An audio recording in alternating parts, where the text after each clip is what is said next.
27, 2024, Miamisburg City Schools School Board meeting. All right, stand for the pledge. I pledge allegiance to the flag of the United States of America and to the republic for which it stands, one nation, under God, indivisible, with liberty and justice for all. That's what I was going to say. Roll call, please.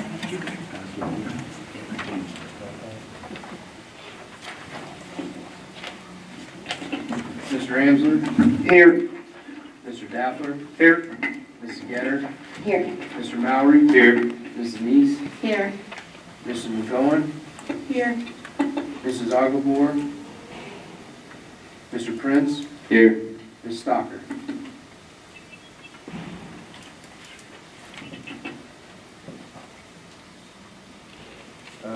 Dr. Blessing? Present. And Mr. Holmes?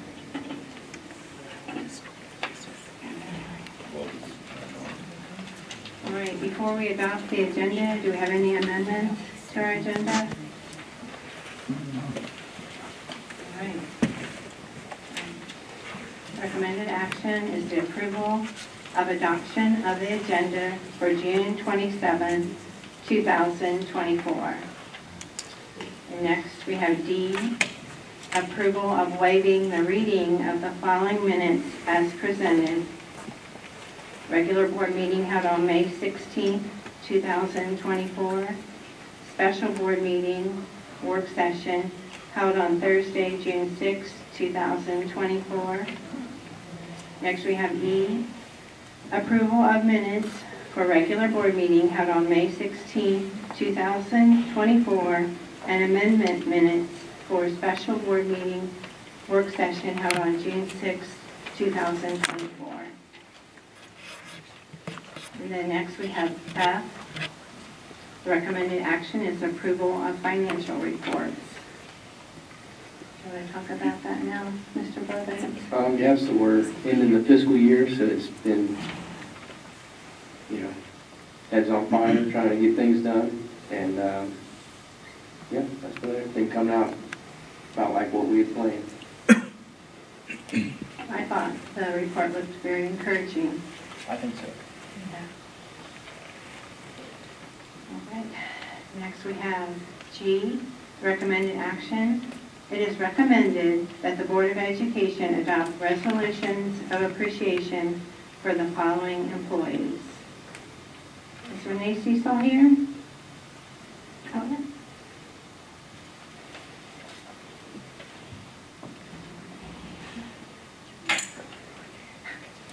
You just did right there. Oh, she's going to read you your resolution and we'll present it to you. You're good. I thought you meant come out. Yeah, you're perfect. Yeah.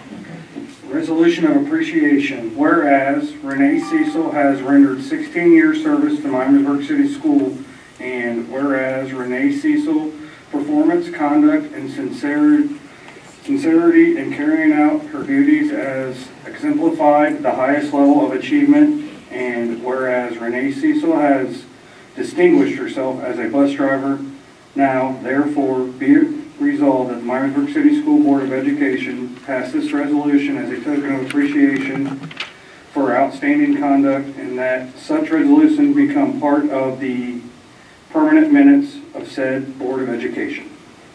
Thank you, Renee. Thank you.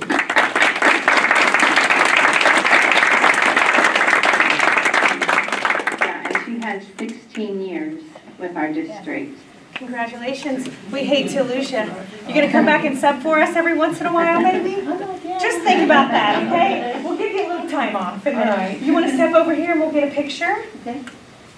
Anything you want to say? We've got a great audience tonight. I'm not going to speeches. Appreciate it, though. Thank you. Yeah. Well, thank you for your service. We'll come over by Miamisburg, if that's okay? Yes. We've got one other retiree. I don't know if Barb's here, though, right? Okay, I still recognize her. But there, yeah. And I'm sure these students are great picture takers.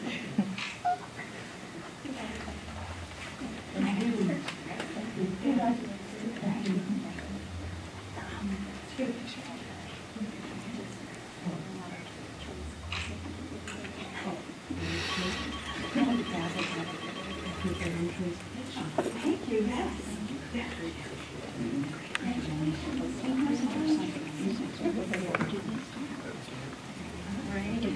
And next we have Barbara Sloop, who has 19 and a half years in our district. Is she here tonight? She is not. Mr. Mallory, would you like to read the resolution, please? Sure, I'd be honored to.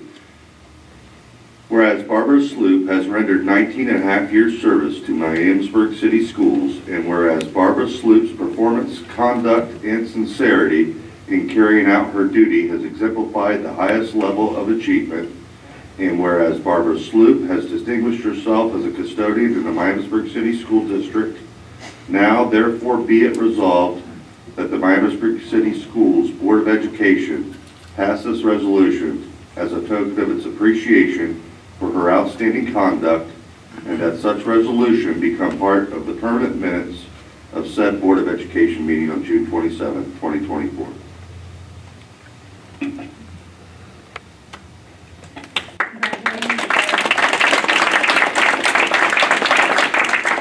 Well, we will be sure she gets her resolution. Yeah. Thank you. Next, we have H, recognition of citizens, staff, and students. We have our Ohio School Board Association Business Honor Roll resolution. Whereas public schools and local businesses are an integral part of this community, and whereas many local businesses play a crucial role in supporting our schools, and whereas the economic health of our community, state, and nation depends on a strong public school system, and whereas collaboration between local public schools and local businesses strengthens schools and the business community alike by providing a well-trained and highly educated workforce, and whereas an excellent public school system is vital to the quality of life in this community and fundamental to preserving a strong democratic society now and in the future. Therefore, be it resolved that the Miamisburg City School District Board of Education names the following businesses to the 2024 Ohio School Board Association Business Honor Roll, showing appreciation for the firm's ongoing support of this community's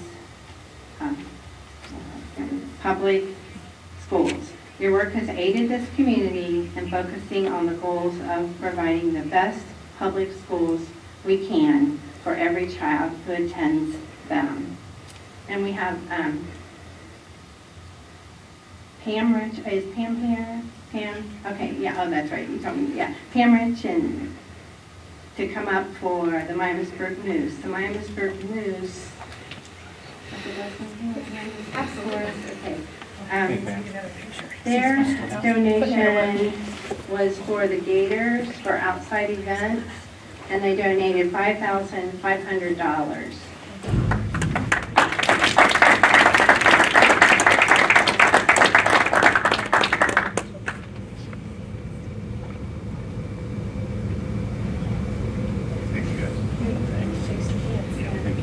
We very much appreciate your generosity and partnership.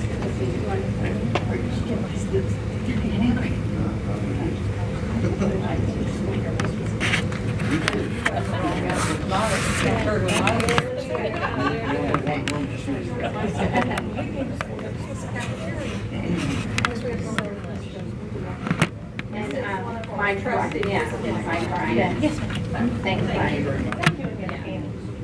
And our students greatly appreciate it. We have some student board reps that always speak during our donations because they understand the impact of that. So thank you, thank you. Yeah, like Pam said, Mike Bryant is here to represent the Moose as well. Thank you, Mike. Is anyone here from Estates to Go? All right, their donations have been, at one point they donated a vintage band jacket.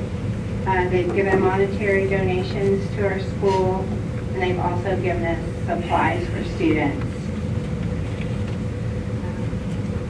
Next we have the Eagles. They gave us a $5,500 donation for the Gators as well. Is anyone here from the Eagles? And then the American Legion.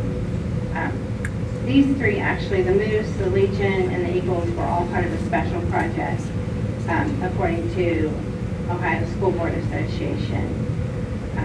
The American Legion donated $2,500 for the Gators as well.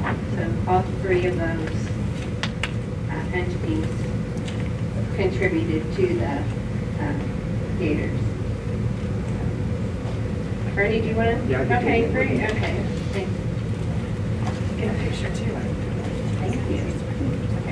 We get a picture? I mean, you're gonna be double shooting tonight, right? Do a picture too. Yeah.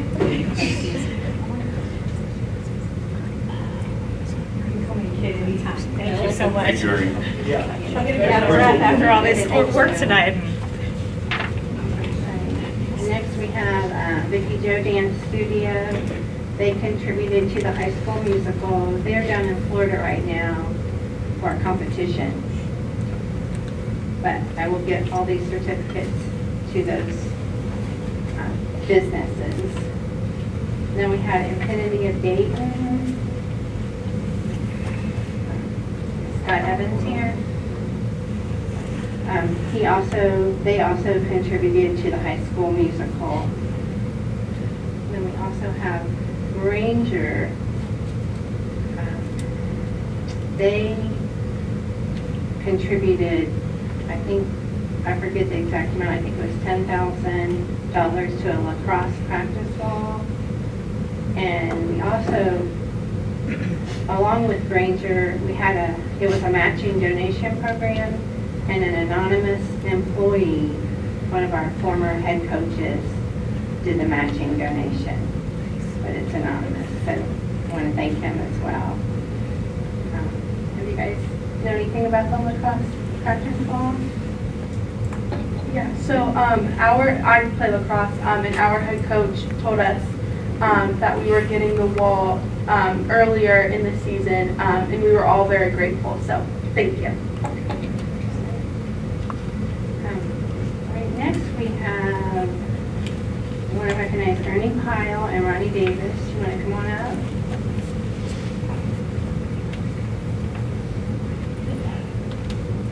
They've been grilling and serving hot dogs to outgoing 8th graders for 25 years.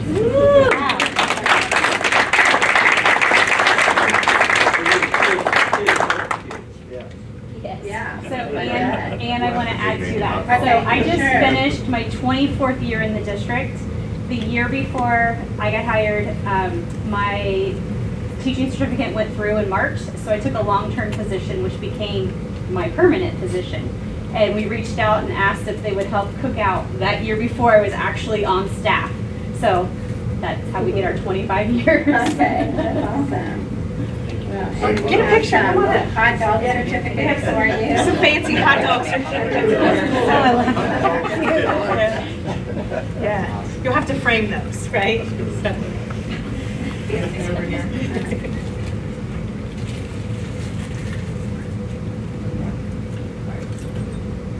Doesn't mean you can't continue for another 25 years, right? Those are the best. Thank you. Thank you very much. Thank you. All right. Have a nice evening. Thank you. Next we have it is recommended that the Board of Education approve meeting opening items A through H. Do I have a motion? I move for the approval of the meeting opening items A alpha through H hotel. Second. First by Mr. Amsler, second by Mrs. Getter. Roll call, please. Mr. Dafford? Yes. Mrs. Getter? Yes. Mr. Mowry? Yes. Mrs. Neese? Yes. Mr. Amsler? Yes. Right. Next, we go to public comments. Each person who wishes to address the board shall this form prior to the beginning of the meeting. Commenters will give his/her name and address. Each person is allotted 3 minutes to speak. The first 15 minutes only of public participation will be allotted for public comments concerning agenda items. An additional 15 minutes for discussion of other topics will provide a total time of 30 minutes for public comments. We will give a 30-second warning so speakers know when their 3 minutes is up. During public participation, each member of the public should direct their comments to the board as a whole. Consistent with our policy, this is not a time to question individual board members or district employees. As a reminder, our expectation tonight is that everyone conducts themselves civilly and respectfully.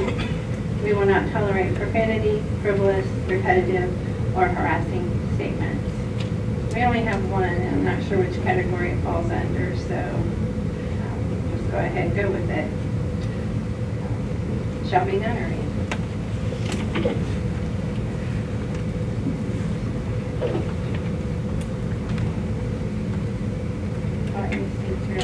Name and address, please. Yes, my name is Shelby Nunnery, and I live on Decker Court in Miamisburg.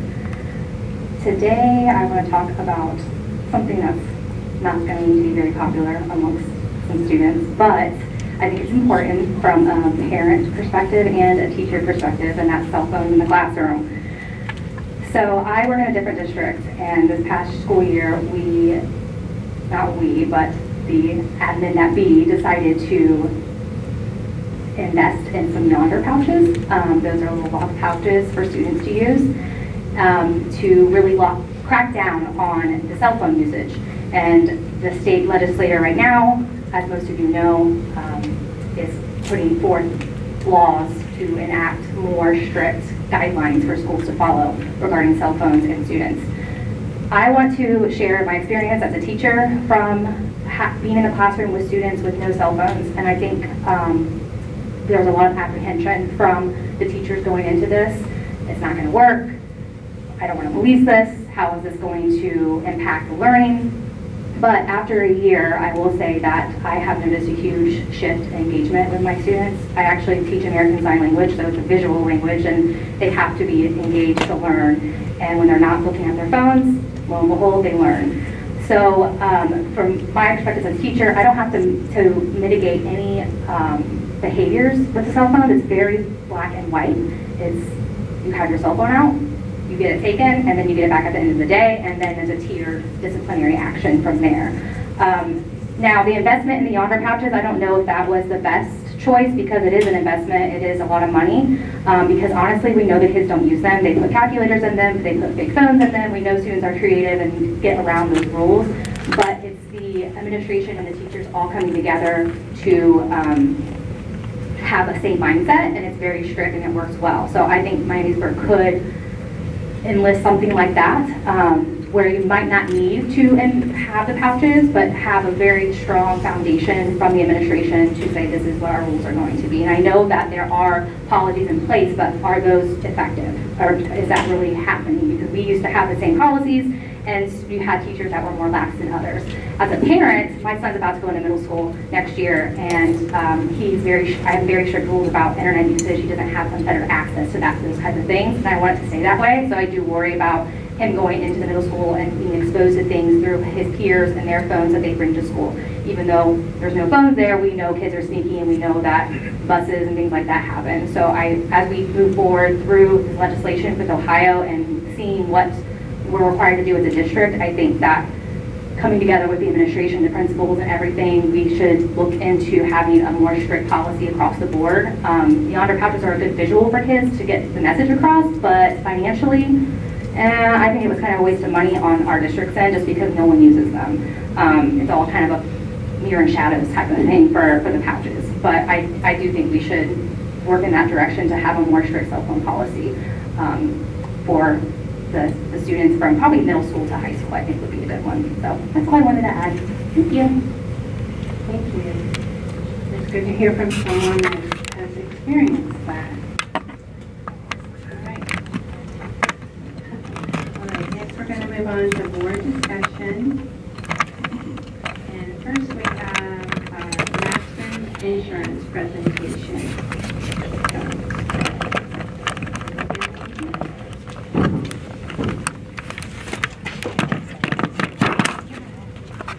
Hi, how's everybody doing? Good, great. I know it's everybody's favorite part. Everybody loves to talk about insurance for 20 minutes and 30 pages of things. So everybody should have a copy of this. I think Dr. Laura, thank you for putting that up on the screen for those that are interested. We are very pleased to present the renewal this year for Miamisburg City Schools. We handle a handful of districts as an agency, so we spend a lot of time researching the market, understanding what products and programs are out there. We know what's normal and what's not. Each of our districts are all very different. Every district's unique, as you guys know. So you all work with other districts and folks in your roles. So each program, this program that you have in front of you today, is unique to Miamisburg. And we approach things a little bit differently. Back in the day, everything used to be with one carrier. Those of you that have been on the board for a while probably remember Liberty Mutual handled everything, all lines, for some time. The market has evolved to the point that we've had to go outside of those traditional programs to look for cost savings, to look for better protection, to look for carriers that are going to help partner with us in terms of protection of the property and the district overall. Claims is another area where we really pay attention when we're talking with a new carrier. We want to make sure that if there is a claim, there aren't any surprises, that you're handled with professionalism and grace. And the bottom line is what we present to you today, we believe is comprehensive. It leaves no coverage, no stone unturned, and the pricing is very fair as well. So with that, we can jump in. We don't have to go through all 20 pages. I think you all had a chance to take a look and probably have some questions, but we can kind of just hit the highlights if that's okay. Any questions before we get started? Okay. So we can, the second page here just announces your service team. My name is Angie Engelke. I probably should introduce myself. I am with Masters Insurance. We were purchased by Hosky-Hewlin, which is another family out of Columbus. They purchased Masters when Scott and Mike were ready to retire. I am blessed to get to work with their sister Lisa every day, who takes care of me and makes sure that I don't melt down on a regular basis. But Lisa has worked with the district for a long time and has worked with the agency and takes care of us when there's a claim, when there's a service issue. Lisa takes care of business. So thank you for being here and helping get everything together. We can skip on to the fourth page. The next page just lists named insured. So we already know who we are. The first page, the first grid, is our general liability and our liability lines. These are all standard coverages, standard limits, no changes from last year at all. We're looking at $1 million for your bodily injury, personal injury. We have a $3 million aggregate, so that means we can have 3 $1 million claims, and that's when the coverage would run out. Of course, we don't know what would really happen if we had 3 $1 million claims. But that's the aggregate that we have. We have employee benefits coverage, so if we were to, someone in HR would forget to add somebody to the health insurance or a benefit, that's where that coverage comes into play.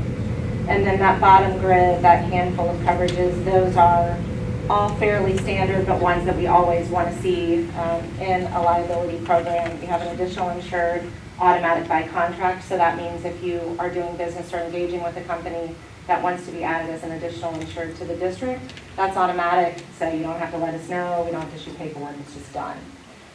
Sexual abuse and molestation, we have a $250,000 limit there. Unmanned aircraft is kind of a new throw in the last couple of years, because folks are flying drones to look at roofs, that kind of thing. Employer's liability applies when there is a workers' compensation loss and the district would be found liable to put that employee in a dangerous situation. It's employer's liability. Violent event coverage gives us coverage for bodily injury if there were to be a violent event at any school premises or where we were having an event as a district. And then of course professional liability, which covers our teachers, counselors, nurses, speech, physical therapists, all of that. That is all included in our general liability. And then we also have coverage this year for students who are involved in internships. We know we have kids working and getting education and some different businesses around the city. So that coverage is included as well. Any questions on that? Am I talking too fast? I may have had a late afternoon coffee. Let it rip. Okay, here we go. All right. Educators' legal liability is first on the next page. That's going to cover your teachers, your administration. So we have $1 million in coverage there with a $3 million general aggregate. We have some additional items thrown in there, non-monetary defense, some additional coverage for the Disabilities Education Act. Then these are all coverages that are going to be specific to a school program, right? A typical business isn't going to have this, but these are coverages that are thrown in to a school program. You have employment practices liability, so that's going to cover the district for discrimination, wrongful termination, sexual harassment. That's all covered under your employment practices. And then you have some additional coverages down there for back wages, again, non-monetary defense and EEOC coverage. So those are your bells and whistles there under that professional. Any questions? Okay.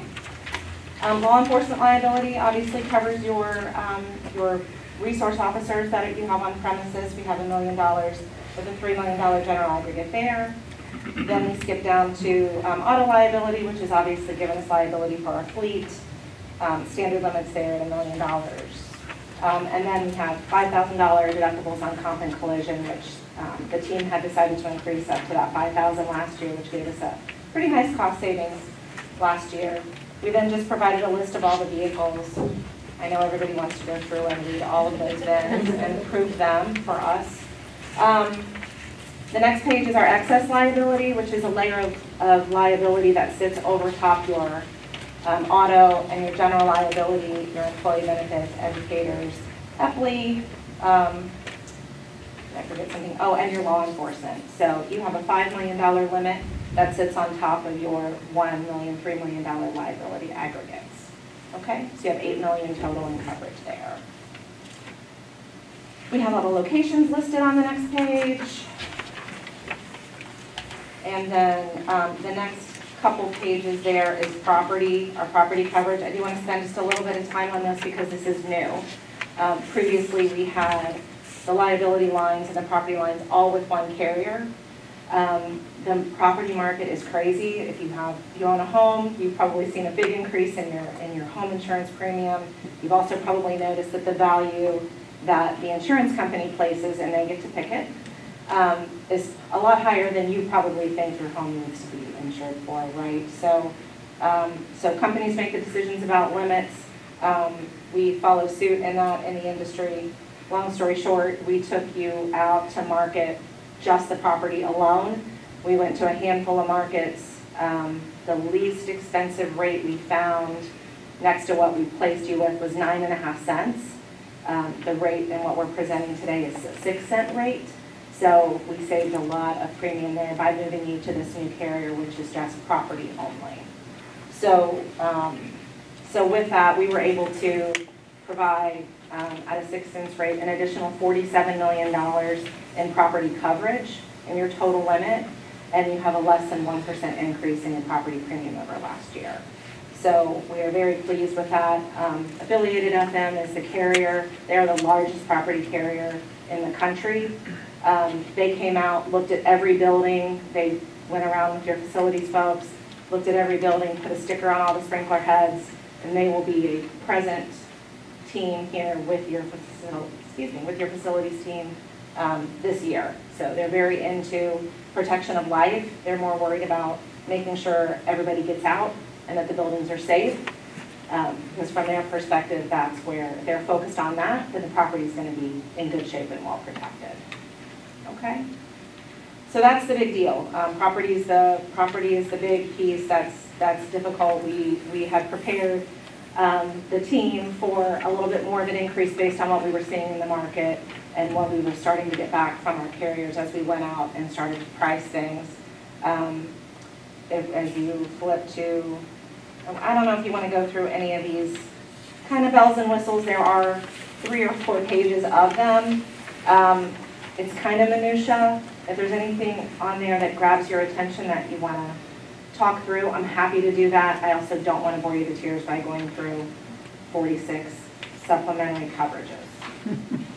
So, but I'm more than happy to answer any questions you have with regards to what's included here. I have a question, just because it was in the news recently about a $1.7 million loss that West Claremont schools had because of a cyber intrusion of some sort. How are we protected against something like that right now?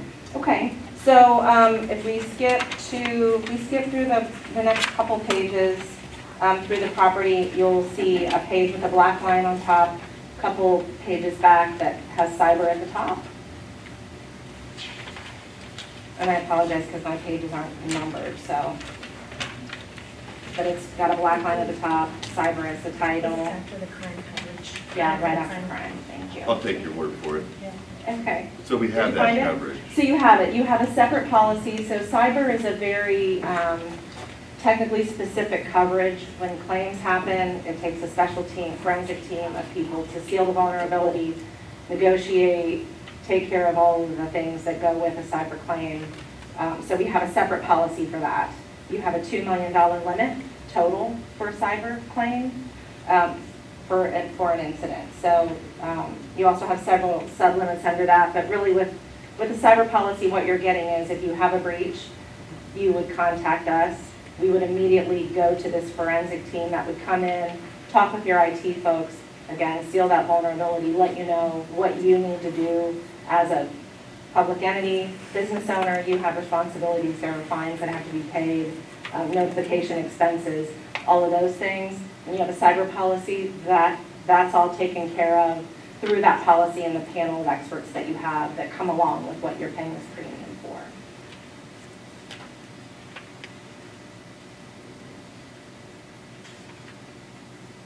So that one, we did have a big increase this year on the cyber. We're looking at about 43%.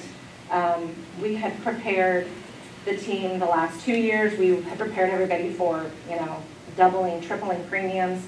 The carrier that you're with was very, very stable for the last couple of years. This year they did come forth with an increase, so we did go out to market on this, and this was the best quote that we could secure with what's called a standard company, which is what you want to be with because they're backed by the state and guaranteed to pay the claims, which is always nice when you pay the insurance company.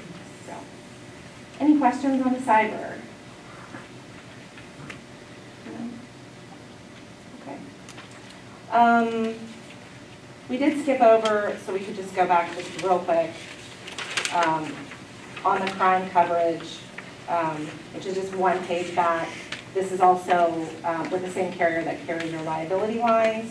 So you have some employee theft there, some forgery and alteration, theft of money inside and outside. So if somebody's carrying money to the bank or from the football game to their car or whatever, you've got some coverage there. You also have an enhancement for computer funds and transfer fraud. You have a bigger limit for that in your cyber policy. This is just a little complement to that with $100,000. And then below that, you'll see the inland marine coverages. That's all of your equipment that moves around place to place. So your band uniforms, musical equipment, athletic equipment, lawn maintenance equipment that might go from one building to another. So that is your program. The last page has what everyone gets so excited about, which is the premium. So that is broken out by line. We have last year's premium, and as you'll see, the 23 to 24. And then on the right, you'll see this year's premium. So we have a total increase of 6.01% overall. Again, we're really pleased with this. The key to that was the property, taking that elsewhere and getting that additional coverage and being able to pull that out really saved us from a cost perspective. So, and we know you're going to love affiliated. Your facilities team is going to love what they bring to the table. So. Hopefully they don't get to know them very well. Well, they actually are very proactive, so they'll come in as soon as assessment? Well, they've already done that. They came in and did that, but they have to come and do that risk assessment before they'll offer a quote. Do they do the same thing with cyber? They do that with cyber, but in the background, you don't notice it, but they do it. They're going in and looking at your website, your social media pages. They're identifying any vulnerabilities that might need patched before they'll even bind the coverage. Yeah. Yeah. So that's what we have for you. What questions do you guys have? I was a little curious on what your guys' commission rate is for a policy. So the commission rate is different for every policy. So with every line, in this case, because we've broken out the property, the cyber's on a different policy. The general liability, the property, those are, and the cybers too, are up 15%. Yeah. So I've been here for 3 years and our insurances went up 3 years. I mean, to be expected, I think, but yeah. That also means your commission has went up. And I think it might be nice if maybe we could work out a deal or something with our long-standing relationship that maybe that could be a flat rate for so many years or something, you know, looking forward. Okay. So you mean maybe doing it on a fee basis versus a commission basis? Yeah, maybe, you know, this year went up 6%. We stay at this for, you know, whatever this was for the next 3 years. That could be static for the school to not have to worry about that going up. About the commission part going up. Yeah, we don't see it. It's in the background, yeah, but it's going up. Sure. Along with the premium and all the things and its cost, and we get that. So the way the commission works in our business is that the carrier pays us a commission for selling their products. So we don't make a determination about the commission rate. When we take you to market, we aren't looking, legally we can't, we're ethically bound not to look at how we're going to make the most commission. If it's found that we are placing business to what would most benefit us from a commission perspective, we would lose our agency license. So we are not able to do that. We wouldn't do that anyway, because if we did, that word would get out and we wouldn't have any business. So we could certainly look at, and a lot of agencies do work on a fee basis, so we could certainly look at that moving forward. Yeah, so I don't have a problem looking at it in the future at all. I think just a kind of second, piggyback on what Mr. Dassler said, you know, when we look at our financial picture, you know, as a community, we need to be cognitive of increases and look for ways to offset that. And as much as I am tuned into that, I am also diehard loyal to people that we've had generations of relationships with too. So, you know, it would be nice if we could find a way to kind of partner and cap that somehow, so that, because the rates have went up a lot. I'm sure they have. I didn't look at them. But, you know, just like the last 5 years, everybody's commercial insurance rates are on a bad trajectory. Whereas the prior 10 or 15 years, they were just little bumps over time, and then all of a sudden, straight up. So I think is that kind of what you're talking about? So mainly more as a consultant, basically, than a commission-based kind of relationship. If there's any savings there, that would be awesome. Yeah, we could definitely look at it. Like I said, a lot of agencies, especially when you're looking at an account of this size, a lot of agencies do, because you're committing hours to the process. And so we're more than happy to take a look at that. I do want to just draw attention to the fact that much of the increase isn't so much rate as it is more insurance, right? So as the district grows, you have more students.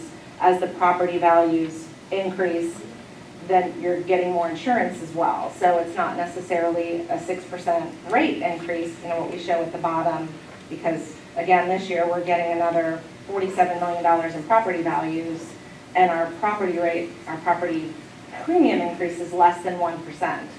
So because we went out and did that work and shopped it and found a better carrier, we were able to get you more insurance for less money this year on the property line, which is your most expensive line. So appreciate that. Appreciate all your hard work. Sure. Yeah. No, we love it. We feel blessed to be able to be a part and partner with you guys and protect the district. We said earlier, and about a healthy district makes a healthy community, and if we don't have a good school district, none of us are doing well, right? So it's also not everybody does education insurance, school insurance, so it's nice to be able to partner with somebody in the community that is in our community. We're small, Yeah, and it's nice to be able to support it. So thanks so yeah, much. you bet. Thank you. Anything else? Okay, thank you. Thank you. Appreciate it, guys. Yes. Yeah. Thank you so much.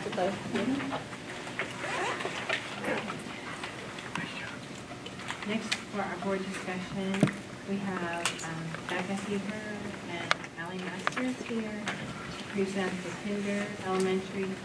Sorry, the Kinder Elementary Student Assistance Programming. All right. Yeah, you want to pass this to the board? We have to do some last minute printing. There. You'll be able to see this, but if you want to finish it, yeah, you know what? Great. Thank you. So these non-state recipients are cool. I love them.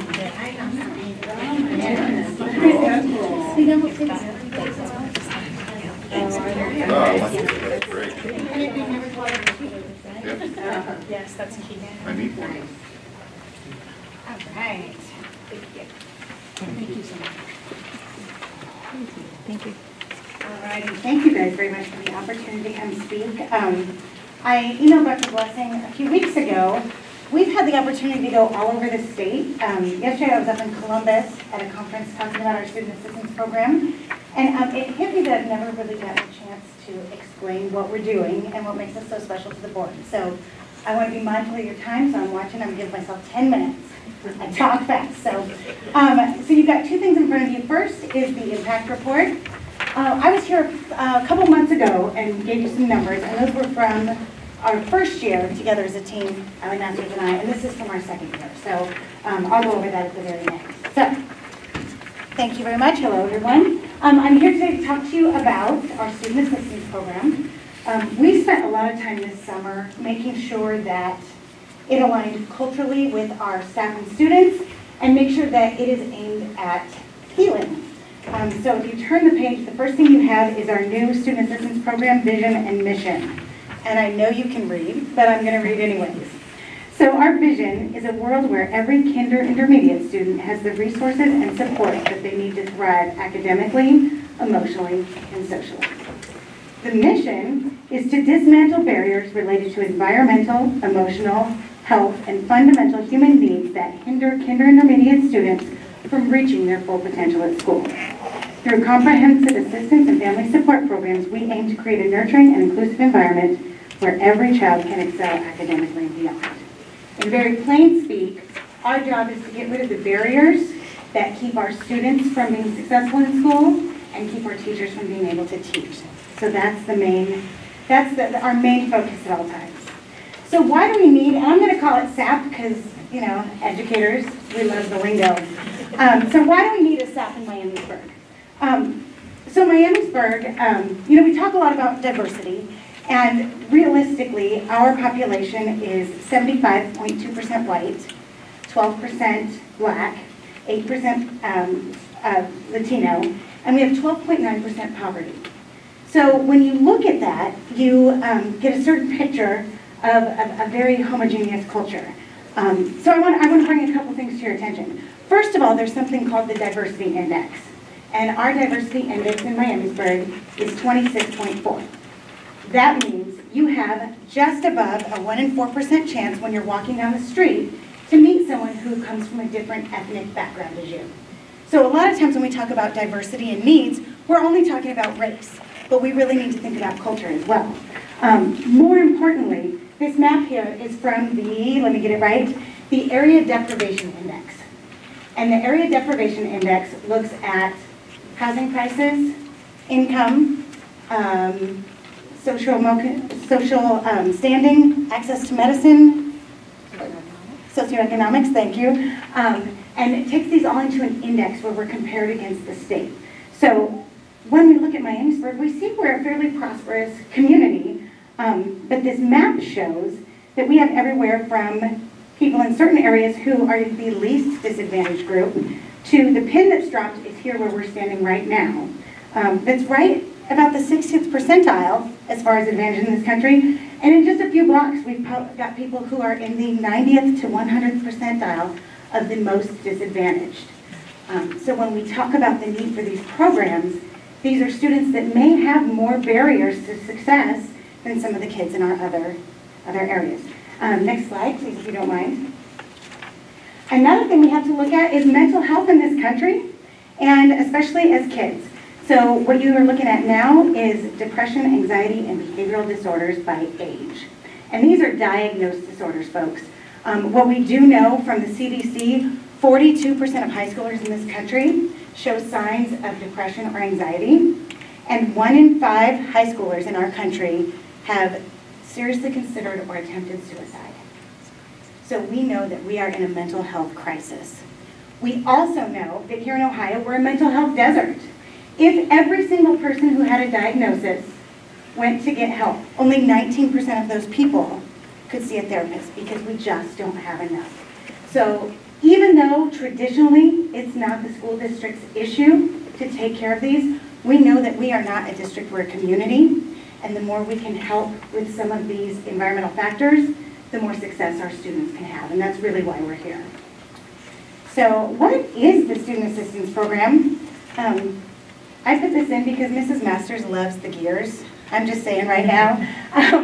There's so many working parts to the Student Assistance Program, and we try to be data-driven. You know, I've told you before, I'm an MBA, so I'm a numbers kind of girl here. I need the numbers. We try and be very aware of the nervous system and regulation. We try and be reflective. We focus on staff and student wellness, as well as strong Tier 1 instruction. You know, a lot of the issues in schools can be mitigated by strong Tier 1 attention to academics. We have a referral system, and then we have a couple other components. I have to admit to you, I put the slides in the wrong order, so the next one I was going to hit you with second to last, but that's okay. So what is an effective student assistance program? Well, this is according to SAMHSA. There's a program evaluation and improvement, which means we follow a continuous improvement cycle a lot. We are always reflecting. We're integrated with other school-based programs. The student assistance program at Kinder is not, it's hard for me to say Kinder Intermediate, by the way, but the student assistance program is not its own entity. What it is it's the plate. The student assistance program is kind of the backbone of the school, and all the things that we have on top of that, Tier 1, PBIS, restorative practices, all kind of sit on that plate that's delivered to the school through that.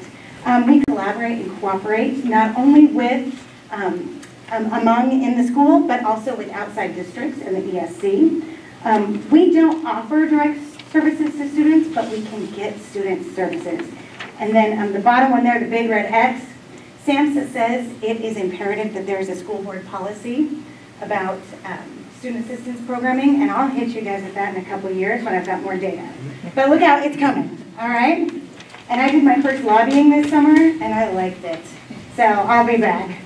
Also, if you go to the next page, lots of staff development. Staff development we had some staff development the other day, and it was all about creating a culture of creativity academically. Because if the kids are bored, they're not learning. So to me, that's part of that mental health and that wellness of the school. Program awareness, it is all over our website. If you go to any event here in town, we're handing out swag. We love swag. And we're lucky enough that we've partnered with Miami University, who provides us a lot of funding for that kind of stuff. This year it's going to be little brain-based, brain-shaped squeezies, so they'll be all over town. The referral process I'll talk about, and then the problem-solving team I'll talk about next. So how does SAP work? We got our next one. If you go onto our website, to the Kinder website, there is a page, the first button says Student Assistance.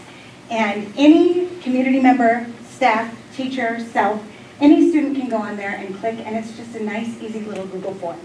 And basically, it's just an ask for help. It could be, I need help with my bills. I need help.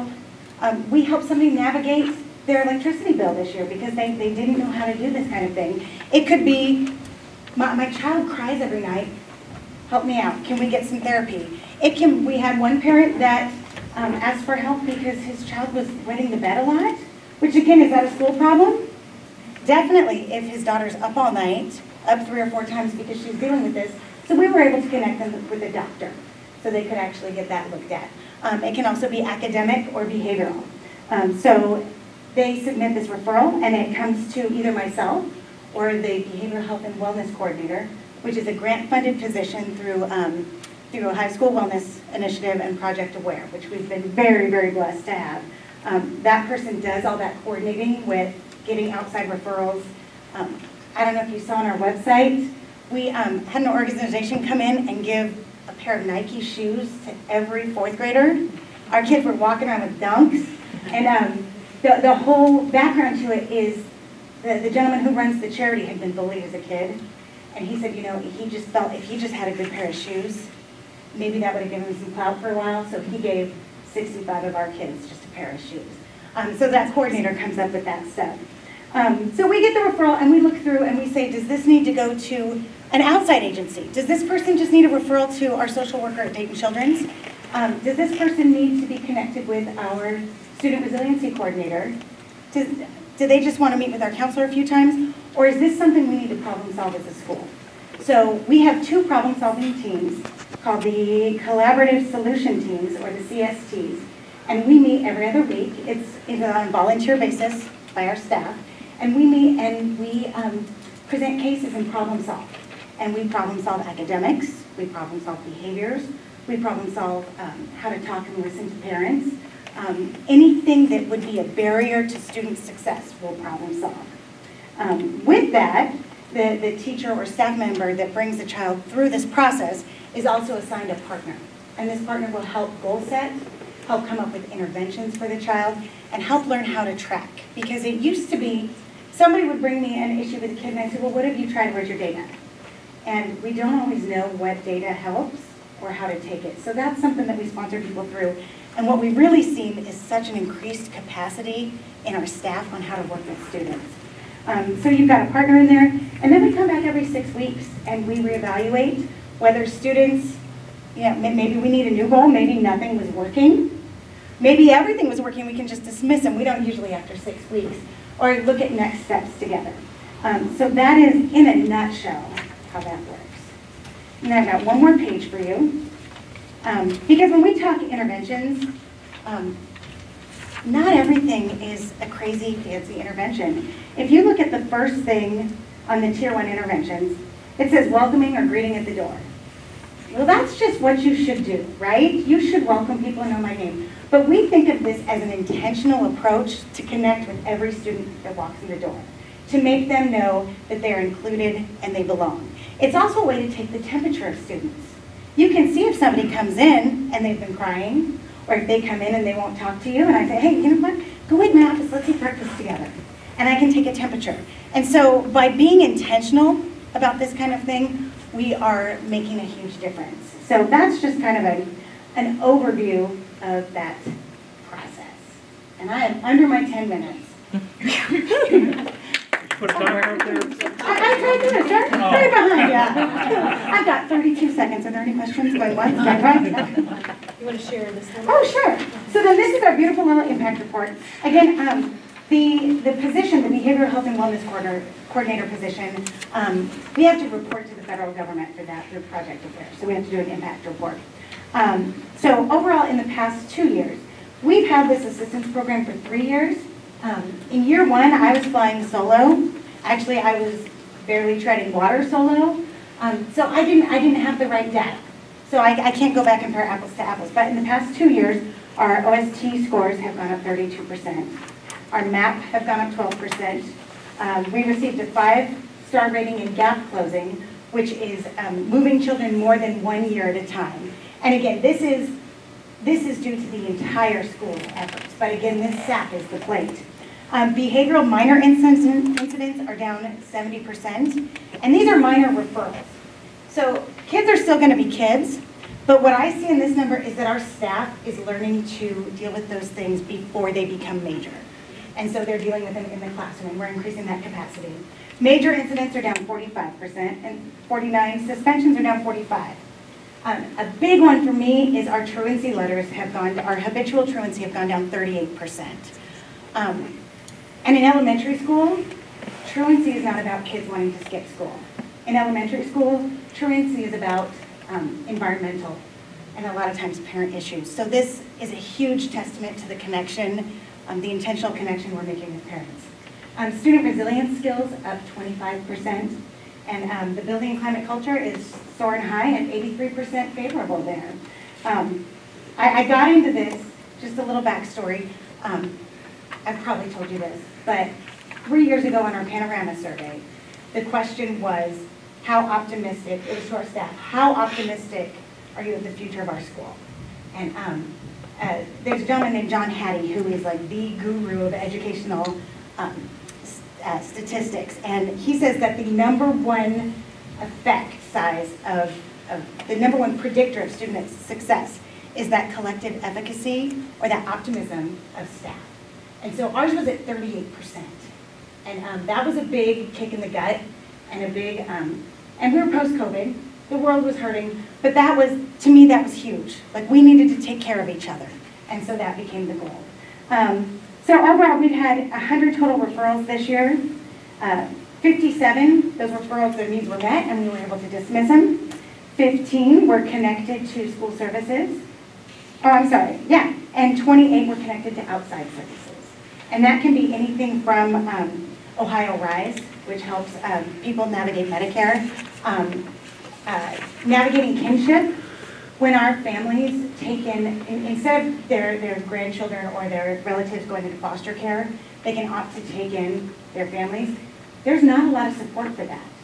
They don't make a big check on that. So there's actually an organization here in Ohio that will help people navigate the services that are available to them.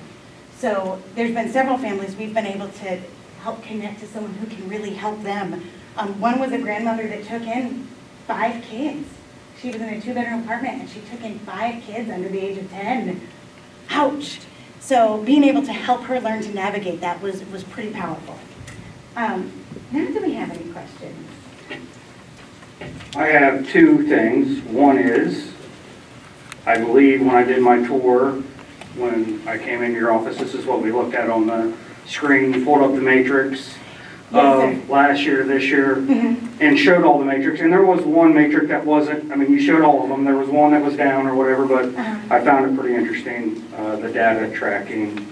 I find it interesting and good to track. My question is, what are some of the creative ideas that were presented to make the classroom fun, because you're competing with the dreaded cell phone and whatever else? Probably not so much in elementary, but. So I can't make eye contact with Shelby over here because part of it was talking about how we can actually use those cell phones in a creative way. I'm just kidding, I know you're with me on that. Some of it was really looking at project-based learning and finding out what, and it makes sense. It makes sense, but finding out what the students are interested in and let them direct some of their own learning. You know, when I was a special education teacher, my library in the corner had books, it had cereal boxes, it had maps. I picked up brochures from everywhere I went. There's the hotel brochures, because I don't care what you're reading. If you want to read a brochure, you're still reading words. So kind of that thing, and helping people. We talked a lot about a genius hour and helping kids find their passion, just like it goes along with the schools or the district's strategic plan. And I'll add to that, Becca. Go for it. Just the basic understanding that if your teachers are well, then they're going to feel energized and ready to plan those engaging activities themselves. So just making sure that at the base, like the people taking care of our kids are regulated and well and excited to take care of our kids, because they are, or else they wouldn't be teaching. But it's such a hard job, and we have to take care of our teachers. So that was one of our major goals at the beginning of SAP. I have a comment. I appreciate so much that you recognized with the panoramic survey that not only were your students at risk, your teachers were at risk. And so you jumped in with both feet to help the teachers overcome that, excuse me, and also to help these students who are at risk so that they have a better chance to be successful. Thank you, I appreciate that. And I will tell you, Ms. Gitter, I feel like the temperature, the energy, the climate of the school, I set that tone. And if I can set that tone and get my teachers to set that same tone with me, the kids don't run the school. The teachers do. So if the teachers are excited and happy, the kids follow through with that too. Well, it makes them want to come to school. So even if they have a barrier at home where perhaps they might be running late or something might be going on at home, it could be anything, where they couldn't get to school, they can tell their parents, I have to go to school. We're going to do XYZ, we're having balloon day or whatever, and I have to go. Right. So those little things make a huge difference, and I just want to thank both of you. I appreciate it so much. Thank you. Yeah, same here. I just love this program. I can't tell you how much it touches my heart. I did teach at kinder school. At the time, we had 60% of the kids with economic disadvantage. I had to kind of manage that on my own, buy shoes for Joe, buy clothes for Susie. It just wasn't a lot of support that I managed, but boy, would I love to be back there right now. I can't be, but, well, I'm there. And every time I walk into your school and all the schools in Miamisburg, the enthusiasm is contagious. Thank you so much. I'm curious, this program seems robust and well thought through and awesome. Because, I agree that anxiety and mental health is horrible. And you can't get away from it. You can't escape it if you want to as a parent. It can be terrifying. So the support that you're giving here is great. Is this limited to just your school, or is this throughout our district? There's models getting started all over the district. I got involved with, there was an email from Miami University that it was asking people to be part of the Ohio School Wellness Initiative, which was the model. It used COVID funds to create a model program for the state. And I got lucky enough to be accepted into that program, actually when I was at Mount, and then they let me take it to kinder. So we've actually been on the ground floor working with OMAS, the Ohio Mental Health and Human Addiction Services, working with, who else is in that? Miami University and Adamus. So working with a lot of major players in the mental health field. At Miami, they run the School-Based Center of Excellence for Prevention and Mental Health in Schools. So we partnered with them and learned a lot from them, and I think they've probably learned a lot from us too. They've got great people, but most of them haven't actually taught. So there's lots of mental health workers and lots of social workers, and it's been nice to work with the school. Since all the COVID funding is kind of evaporated because it's in a rearview mirror, has that impacted the funding to your program at all? It had, and then we got to be part of the Project Aware grant, which right now it provides, that's an issue every year, because it provides a certain amount for the Behavioral Health and Wellness Coordinator. And again, what the Behavioral Health and Wellness Coordinator does is kind of quarterbacks all these events. We meet and say what's needed, and then I can go and be an instructional leader while the Behavioral Health and Wellness Coordinator can go take care of all these things.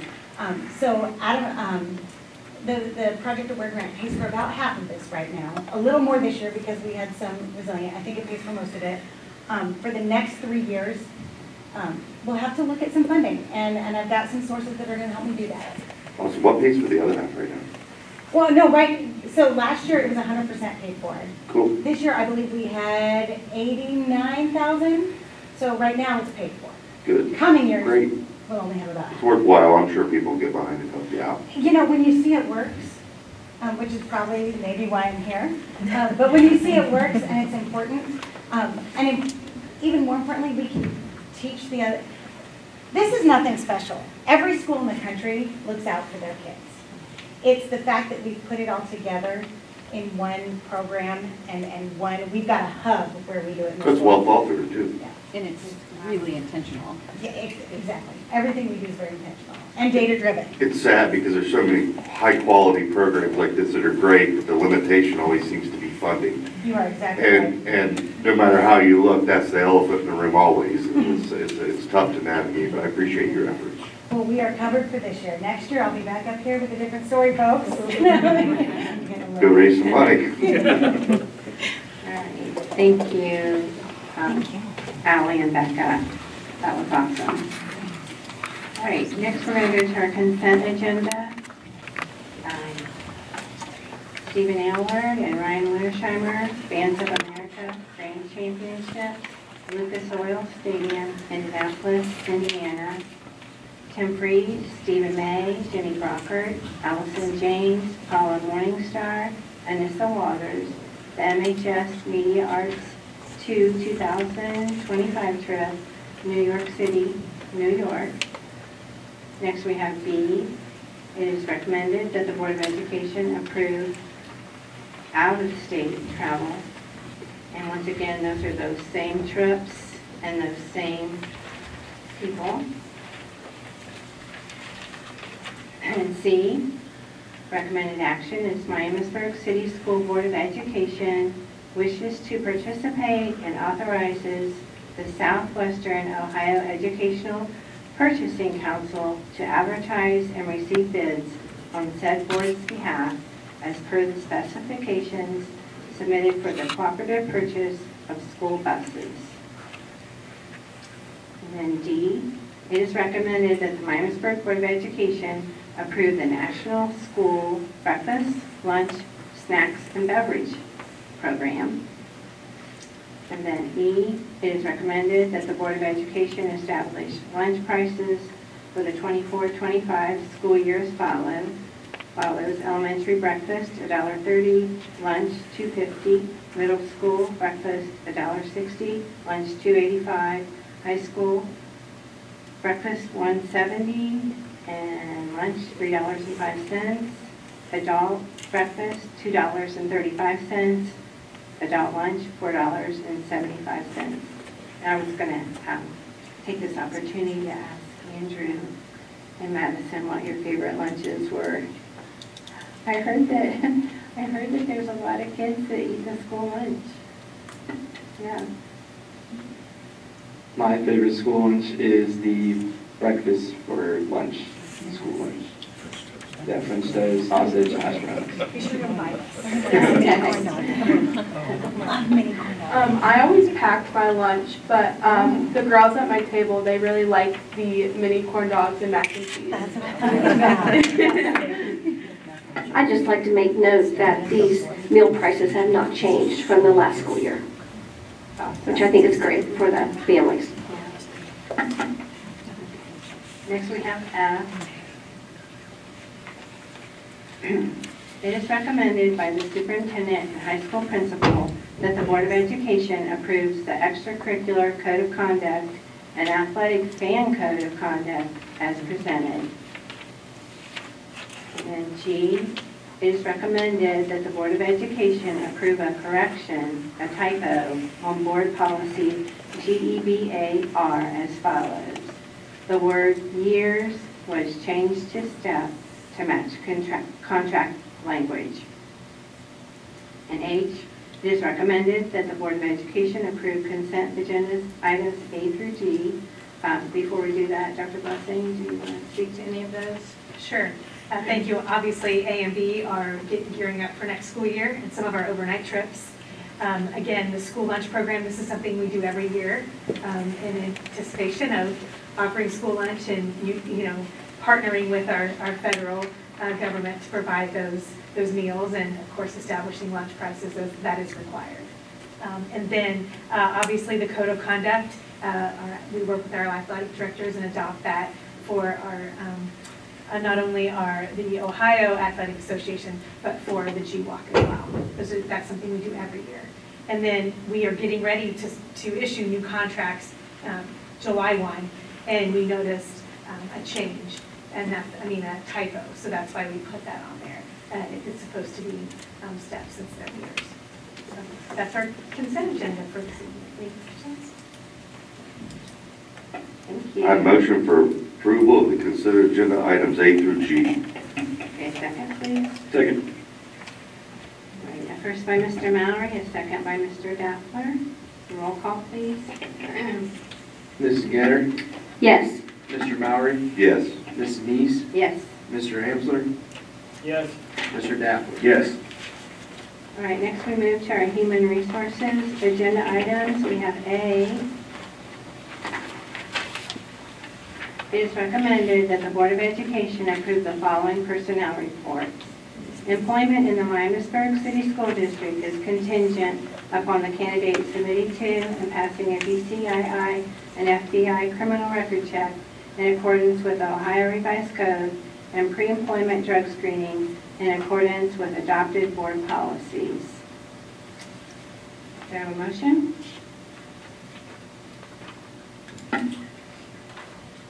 I move that the Board of Education approve the personnel reports.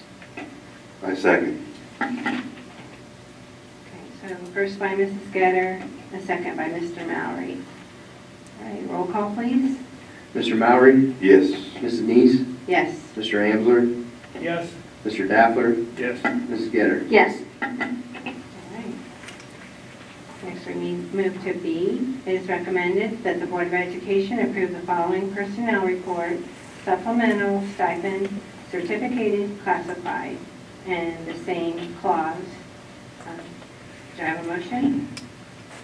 I move for the approval of personnel report, supplemental stipend, certificated, classified. Second. First by Mr. Amsler, a second by Mrs. Getter. Roll call, please. Mrs. Neese, Yes. Mr. Ambler, Yes. Mr. Daffler, I abstain. Mrs. Getter, Yes. Mr. Mowry. Yes. All right, next we move on to C. It is recommended that the Board of Education approve a contract with Shared Resource Center for the services of Katrina Hillard as a treasurer CFO of the Miamisburg City School District effective August 1st, 2024 through July 31st, 2025 as presented. And we have Katrina here with us tonight. Would you like to say a little bit? Yeah. I will, Yeah. actually. Look how he just pushes that right to it. I feel like you put me in this seat today. First and foremost, we just want to say thank you. It's always a pleasure for the Shared Resource Center to serve our school districts, and it's a pleasure to serve Miamisburg. It's our first priority to provide you some financial services and help sustain your fiscal efficiencies that you have in place, which we have got to spend some time with Justin just for a few days and have got to meet a lot of great people, and it looks to me like you have great people running your buildings. So we're excited to be here, and thank you. Do I have a motion? I make a motion that we approve contract with the Shared Resource Center for the services of Katrina Hillard as the treasurer CFO for the next year through July 31st, 2025. Second. So first by Mrs. Getter, second by Mr. Amsler. Any discussion? And roll call. I have a quick question. So one of the things that we just talked about with this, and I think great, and look forward to our partnership, was managing our expenses to be equal to or less than where we currently are at. Are we still there with this, with what we're planning to do? You know? You mean the 5-year forecast? No. The Well, contract amount. the contract amount, it just looking at it, it's a bigger number than what I had thought it might be. And I just wanted to make sure, are we still within, are we adding to our deficit in doing this? That's kind of what I'm looking at. I didn't have any involvement in the contract. Yeah.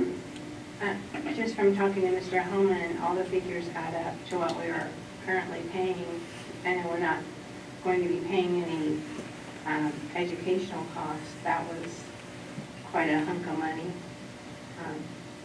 And I too wasn't involved, but there was a $20,000 transition if our assistant treasurer needs any additional training that the SRC could offer or anything else. So it was, I think it was 187, 195, and then 20,000. Yeah, I inquired about the 20,000. Mr. Herman gave me a call kindly on his vacation today. And we kind of put that money, from his explanation, that money's in there for a buffer to, there's an hourly rate in the contract for payroll. Accounts payable. Yeah, there's just a few items in there that you could assist the office with at an hourly rate if needed. Right, so I am here to serve as your treasurer, but I don't serve or speak to the negotiating of the contract between the two. But I will speak to the general consensus of this. I think what you're speaking of is an additional amount of money that's set aside so that if there are additional services coming into the district where, you know, your assistant treasurer might need some support prior to the services of treasurer, that I'd be able to come support her. So that's an as-needed basis, and if you don't approve of that piece, then I simply just don't come any prior to that, if that makes any sense.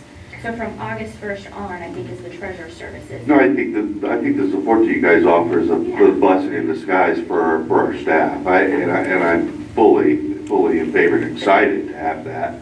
All I'm trying to do is the conversations that we had, just try to manage the delta. Are we going to be in the same position as we are now by making the change? It's kind of, yeah. Totally understand. It was also my understanding with talking with Mr. Homan that when you all come in at first, you're providing those extra services anyway with no cost. We do. So yeah. If there's ever something why do we have to pay them? That is as of August 1st. As of August 1st, I can provide you treasurer services with extensive, you know, background from and help from my other staff. We have people that are, you know, professionals in property taxes. We have the ability where I can use them at my need. Prior to August 1st, I think is any additional services where, you know, if the assistant treasurer wants some training on something certain, I can come and help her with that. So that's sort of the as-needed basis I think that you're talking about.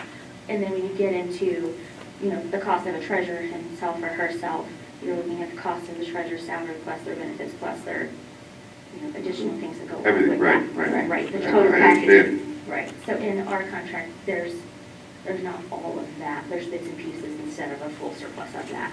But again, I personally didn't sit in on that. That was the SRC's, you know, head honcho and your guys' person. And they did a great job. So, yeah. They did a great job. We'll make it work. We'll give you what you need, and that's, you guys just let us know. You know, I do want to say that there was a number that we seen. It's higher on the contract. That's the question. I just think that is a little bit of clarification. Is I think I'm a little bit more clear on what it is now, but it was higher than what we talked about. So yeah. And I think that's where Jason's just got my attention. I just wanted to ask why. Yeah. Well, and I think the 20,000, based on my previous experience with doing budgets, that's a budgeted amount. It's not necessarily an amount that's going to be spent, but it's a placeholder in case that money is needed. So we're not like, oh my gosh, we need $5,000 here, where it's going to come from. No, that's a placeholder. That money is there in case it's needed. If it's not needed, that's great. I can help pay for That makes a professional lot. dues and mileage and things like Yeah, that. it's a withheld amount, not necessarily expended amount that you're going to spend. You probably honestly will not pay that for. When it says arrival support and the number's like, what's arrival support? Thank you so much. All right, roll call, please. One of the services that she'll do roll call. Mr. Amsler? Yes. Mr. Daffler? Yes. Mrs. Getter? Yes. Mr. Mowry? Yes. And Mrs. Neese? Yes. All right, next we move to agreements and contracts. It is recommended by the superintendent and assistant superintendent that the Board of Education approve a memorandum of understanding with Miami Township for student resource. Oh, I didn't know they were called Student Resource Officer, SRO, as presented. Okay. I'll have Brenda check that. Okay. All right. No problem. School resources. Yeah. Okay. And then on to B.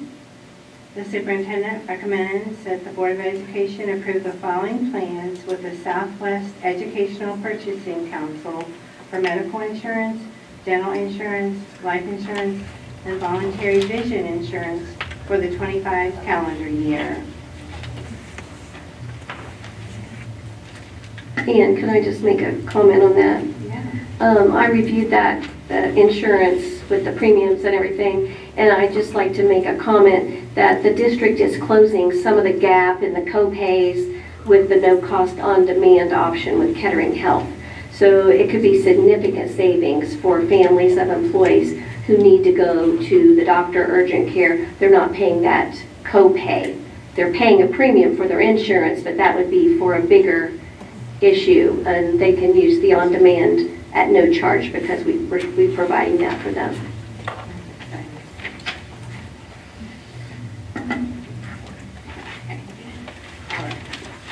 We'll go on to C. The superintendent and treasurer, CFO, recommends that the Miamisburg City School District Board of Education approve the attached Master Services Agreement for the Montgomery County Educational Service Center for the 24-25 school years presented. Do we just talk about all these at the end? Sure. Okay. And then D, the superintendent and treasurer, CFO, recommend approval of an agreement with NWEA for math growth K through 12. Then E, the superintendent recommends approval of an agreement with Branching Minds as presented. And then F, the superintendent recommends approval of an agreement with the Impact Group as presented. G, it is recommended by the superintendent and director of student services to enter into an agreement with St. Rita School for the Deaf. H, the superintendent and treasurer, CFO, recommend approval of the attached agreements with the Warren County Educational Service Center for student services at the WCESC Social Communications Program and WCESC Wellness Center Program. And then I, it is recommended by the superintendent and director of student services to enter into an agreement with the Greene County Educational Service Center. J, it is recommended by the superintendent and director of business services to enter into an agreement with Assist Services, LLC, for student transportation services as presented. And K, it is recommended by the superintendent and treasurer to enter into an addendum to the agreement with Red Tree as presented. L is recommended by the superintendent, treasurer, CFO, and the assistant superintendent of business human resources that the liability, property, fleet, crime, and cyber insurance be approved as presented. Then M, the superintendent recommends,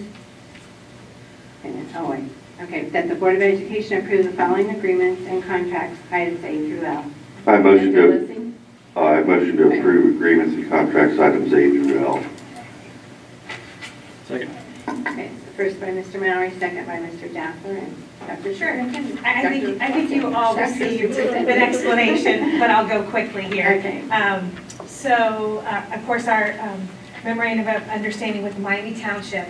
This is for our school resource officer that services the middle school, Jane Chance Elementary, and Maddox preschool because they are in the township. So we do an agreement with them, and so that is that agreement for the upcoming school year. And then later this year, we'll do our agreement with the Miamisburg City Police for their school resource officer. I think that you'll see that either in September or October, just depending on when they were passed the last time and the length of them. So that is that. We have great relationships with the township, and it's a great partnership. So we're excited to continue that. We will have a new resource officer at the middle school this year. Officer Gates is his name. So he'll be starting in the fall. So we'll have a new face. And then the next one is our insurance. I think Nyla, Mrs. Getter talked on that a little bit. We're with the EPC. So they establish the increases now so we can start working on getting ready for the 25 renewal year. And it was an 8% increase. Again, anything lower than double digits is always good in the current. And that's a shared cost between the district and our employees. So, and it just depends on the plan, whether it's a percentage or a defined dollar amount. And those are both spelled out in our negotiated agreements. And then the next item, these next few, of course, the Montgomery County Educational Service Center agreement is for students and services for special needs. The NWA agreement is I think Mrs. Huber talked about data. We as a district use this as a diagnostic tool and a predictive tool. So it's something that we have been doing for quite a while. Branching Minds, again, is another tool for our staff and our families to track data. And we've been using this for quite a while. The Impact Group helps us with social media, publications, crisis communication, our website management, which is great. It's a wonderful service too, as well. So, and then St. Rita's is an individual contract for a few of our students that need those services. And then Warren County, very similar to Montgomery County. Warren County offers some services and programs that Montgomery County doesn't, so we're close enough that we can take advantage of that for our students as well with special needs. And the same with Greene County. So there's a few students that take place in those programs. Assist Services is a transportation agreement in case our current fleet of transportation vans for special ed transportation, we have that in place if we have to use that. It's kind of a second resort. And then property and casualty, I know that Masters was here, and then Justin can talk a little bit about Red Tree, and then we can take some questions. So the investments with Red Tree are held at U.S. Bank, and previously there was a banking fee that U.S. Bank charges that Red Tree picked up, and they've decided to no longer pick up that banking fee. So it gets transferred on that. You have all those assets in there.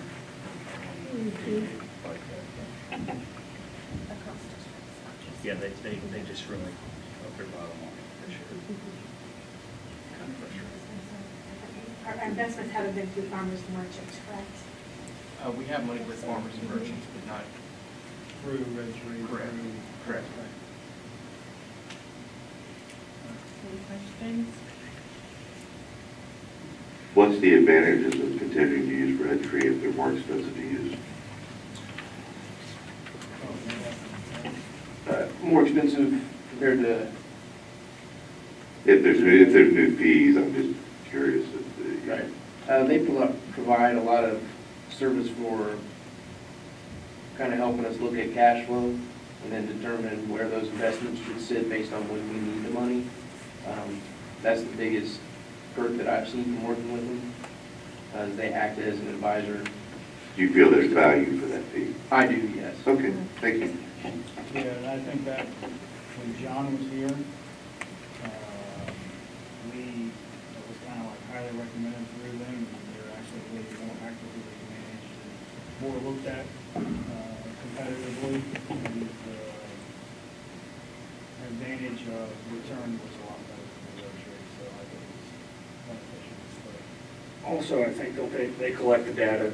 They put it in front of you at the end of the month. You're not having to look at this bond's about to mature. I got to figure out what to do with this money after it matures. They're doing all that for you.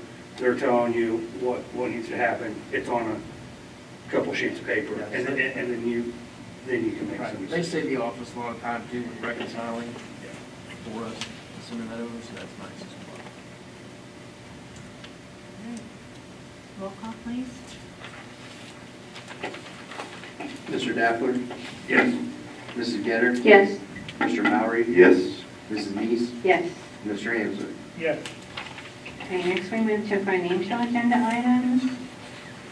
A, the Treasurer CFO recommends the Board of Education approve the following transfers. These transfers are for school fees waived during April through June 2024. All transfers are made in accordance with Ohio Revised Code 570514. So the total from the general fund is $2,892. Next we have B, and the Treasurer CFO recommends the Board of Education approve the following transfer from the general fund to food services, $6,947. C, it is recommended by the Treasurer CFO that the fiscal year 2024 appropriations and certificate of estimated resources be amended as listed in the attached reports. The Board of Education authorizes the Treasurer CFO to make adjustments that would occur in fiscal year 2024 prior to sending to the county auditor. Any such changes will be reported to the Board of Education at the July 24 regular Board of Education meeting. Indeed, it is recommended by the Treasurer CFO that the Board of Education approve the following purchase orders. The NWEA MAP online renewal, $56,000. Valley Janitor, $36,251. Alcor Supplies, $76,404. Then E, it is recommended by the Treasurer CFO that the Board of Education approve the then and now invoices as presented. Jostens Athletic Department Supplies, $7,000. Finish Timing Athletic Department Services, $4,234. Amazon, $6,360. And then F, it is recommended that the Board of Education approve financial items A through E. Move for the approval of financial items A through E. I second. First by Mr. Daffler, second by Mr. Mallory. Do you want to speak to all those, Mr. Levin? Sure. First, from there, on occasion, the board will waive outstanding fees of the buildings. So that's pretty common practice that we do. The second one, the approval of transfers. There was a couple months that a grant did not cover, and because of that, there was some charges for food services with the Head Start program that the general fund needs to cover. The authorization for amendment and the appropriation certificate of estimated resources. This is just business as usual stuff. Get stuff dated, we do this every board meeting. D, approval of purchase orders. Again, board policy states anything over $25,000 has to come before you all to be approved. And the then and now invoices have to do with the dates. Any questions? All right, roll call, please.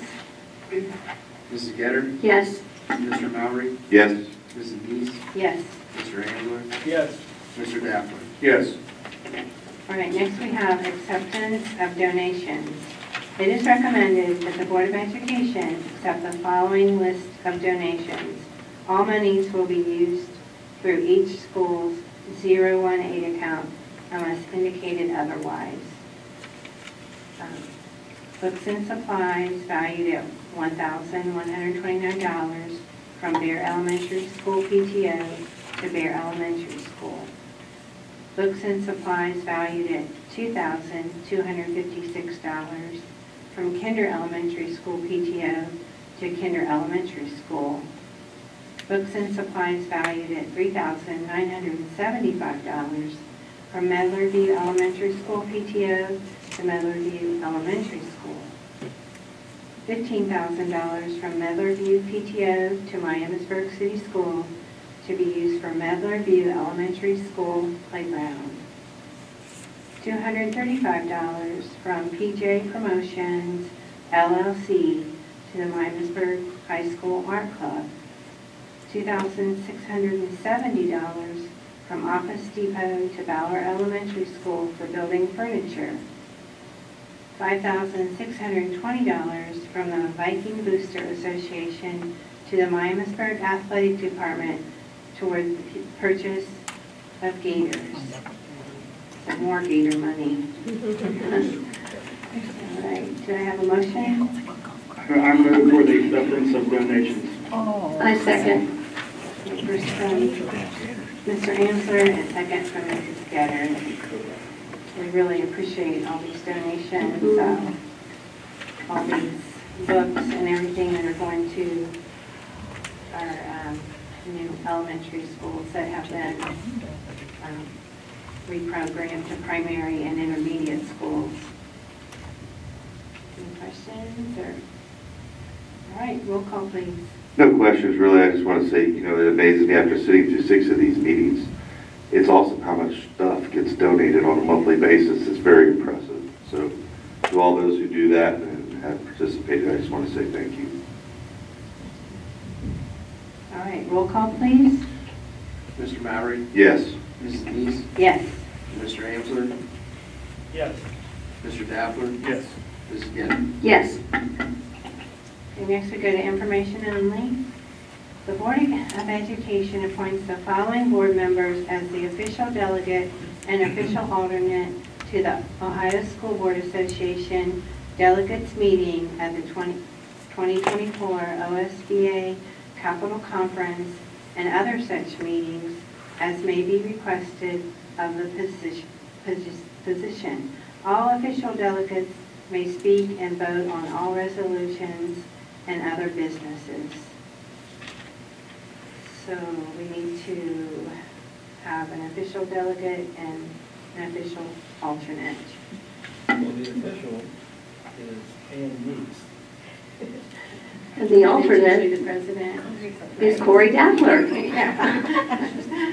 Okay. All in favor? Nay. Okay, and then we need another nomination. B. Oh, wait a minute, okay. That's for the Executive Committee of the Southwest Region, Ohio School Board Association, for the various offices which will be elected. Mr. Amsler, you were the person last year. I was just made aware of that, yes. Sounds like a great nomination. Yeah. Would you They'll like remember next year. would you like to do that again? Absolutely. Okay. All right, good. All right.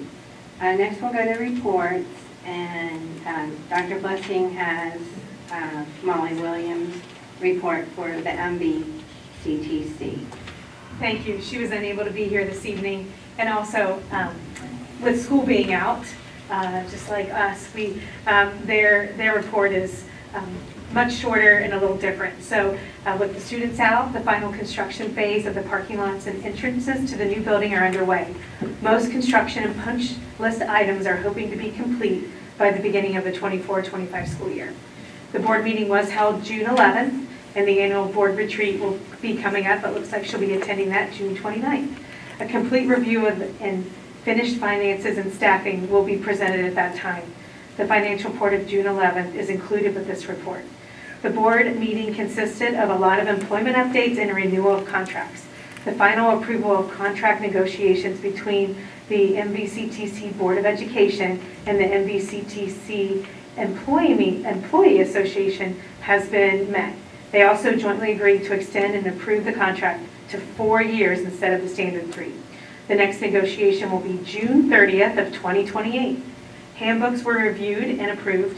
Student handbook, youth connection student handbook, staff handbook, transportation handbook, substitute handbook, and adult education handbook.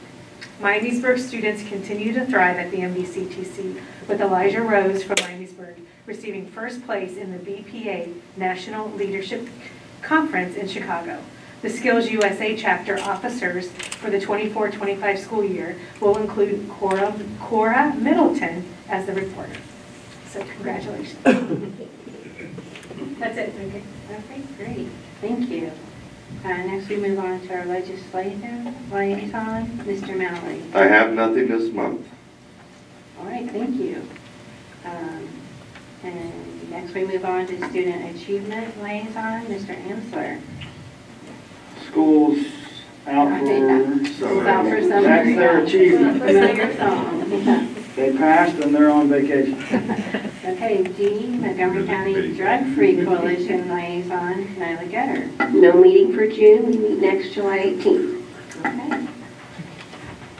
All right, and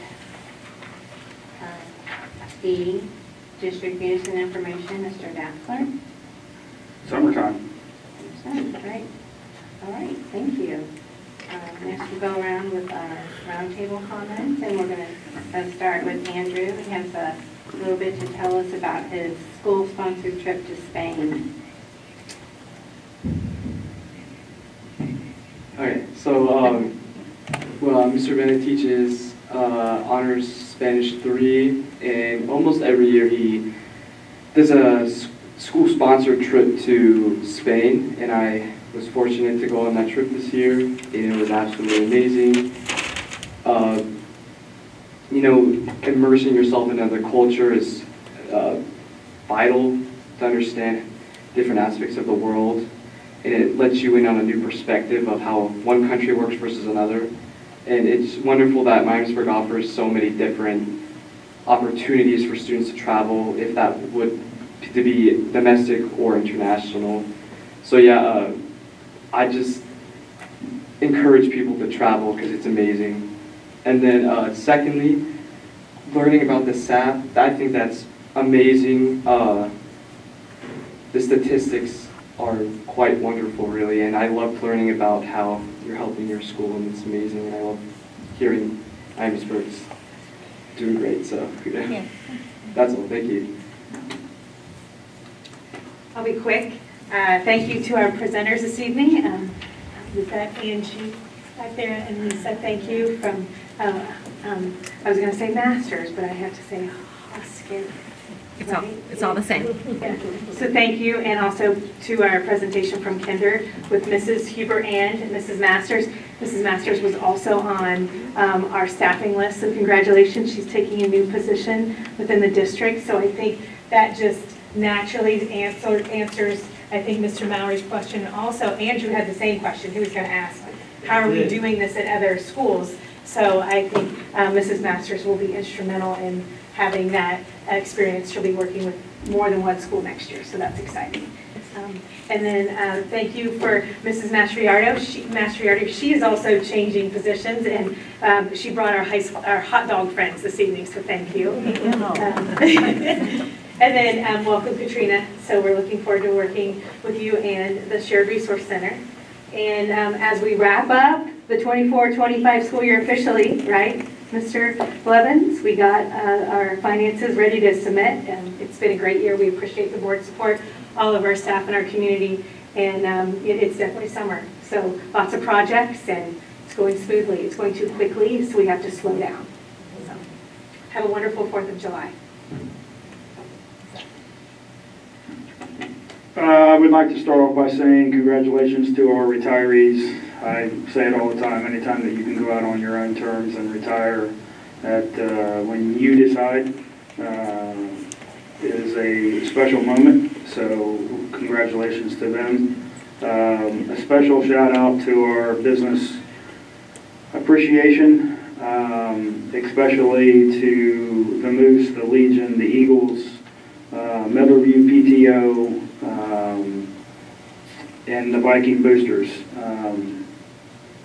Playground equipment, anything for kids is good. The Gators are definitely used, and that was a big donation for an assistance because they're not only used by our students at various events at the high school or middle school or Harmon Field or whatever the case may be, but they're used by our medical staff. They're used on Friday nights to get people from one point to another, so that's a huge donation.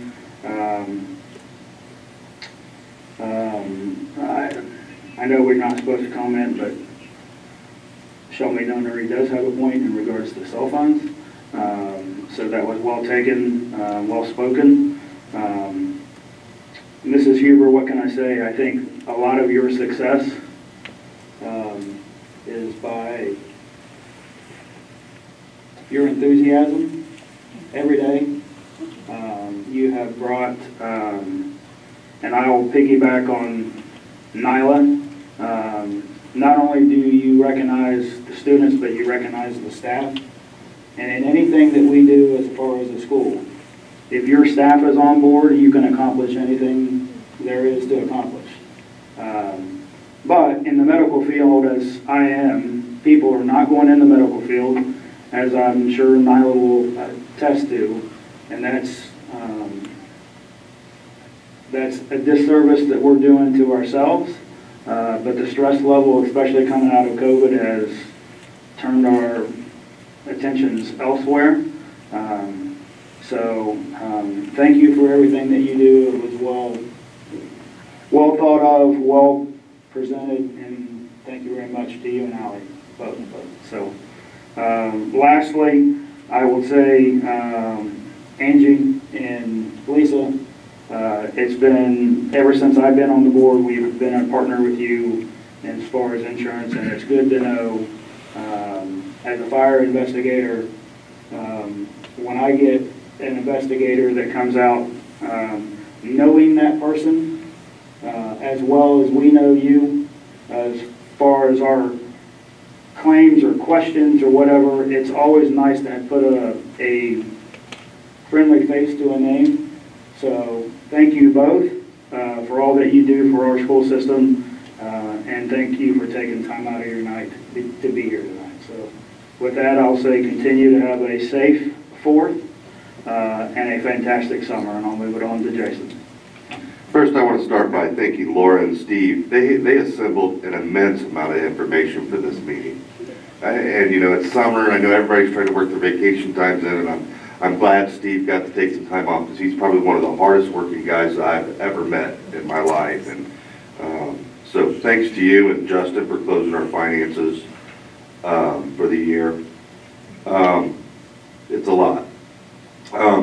I too want to thank everybody for sitting tonight, and Mrs. Huber, I got to tell you that, you know, you weren't there when I toured your school, but it's awesome. It's cool. It is so cool. When you walk into historical value and the way they preserved it, it's really a special place. So good job to you and your staff. To the Hosket-Ullin insurance folks, you did a great job. Thank you for presenting that stuff.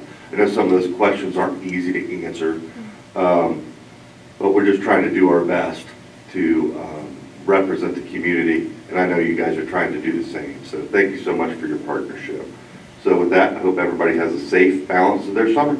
Yeah, I'm just going to ditto about the presentations from Masters Insurance and from Mrs. Huber and Mrs. Masters.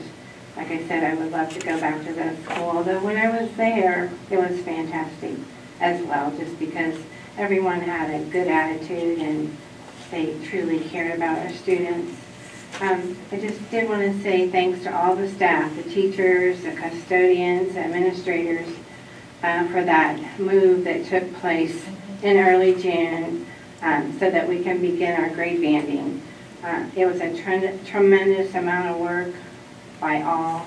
I know it's emotional for the teachers, and it's rightly so. I understand that, but they seem excited about new challenges, stable class sizes, and greater opportunities to collaborate.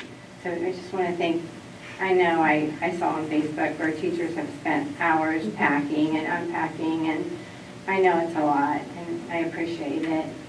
I also want to thank Macy Bell. She's your student body president and a National Honor Society member. She helped me to give the class of 1974 a tour of the high school, and they absolutely loved it. But I wanted to thank her. They had some fun stories, but they had an open classroom concept back then with the pods, and mathematics would be taught right next to Spanish. You know, it was just, they loved it, and I hope we can continue doing that because I know some of those alumni members want to donate in the future, and I just wanted to thank Macy for helping me because she could answer a lot of questions that I had no idea how to answer. So, and that's it. Yeah, everybody have a nice 4th of July and the nice rest of the summer. Did all that. Welcome aboard. Look forward to working with you. I hope Steve's having a blast, but one thing I know is he would have the air on right now and I wouldn't be sweating. So, have a great summer.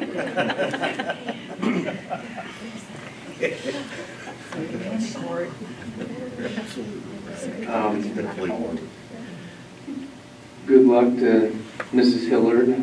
I've known her for a long time, and so I think you guys will be happy with having her here. I think she talked more tonight in this meeting than I did the first 4 months I was here. Dale would have loved her, so yeah, congrats. Here. Well, thank you all for accepting me and putting me at your table. It's very welcoming. So it was good to be here, and it's going to be an easy transition. Again, Justin has been great, and we've already started to collaborate on different things, so we'll make sure that it's a smooth transition for you guys and that we keep you rolling as if it never happened. I'd like to echo everyone's welcome to Katrina. We're glad to have you. And also congratulations to all the retirees. Huge thank you to those businesses on the OSBA honor roll and their donations. And also, I know we've all said this, but I think Kinder is like a star in our crown. I mean, you're just paving the way for all the rest of us. You're raising the bar, and I just appreciate it. And welcome, Allie, on the staff. Glad you're on our staff. And I appreciate the hard work that Hotchkiss, Hewlin, Masters, you know, whatever you want to call it, because you care about our school and our community because it's part of you. So we appreciate that so much. And I just want to tell everybody, enjoy your summer. I always say that July 4th is the middle of the summer, but we all know that school starts the middle of August. So we're only going to have one more month. So get into the pool. Well, we could delay that until after Labor Day. We could. You want to make that motion? I'm sure. No, I don't think it would be very popular.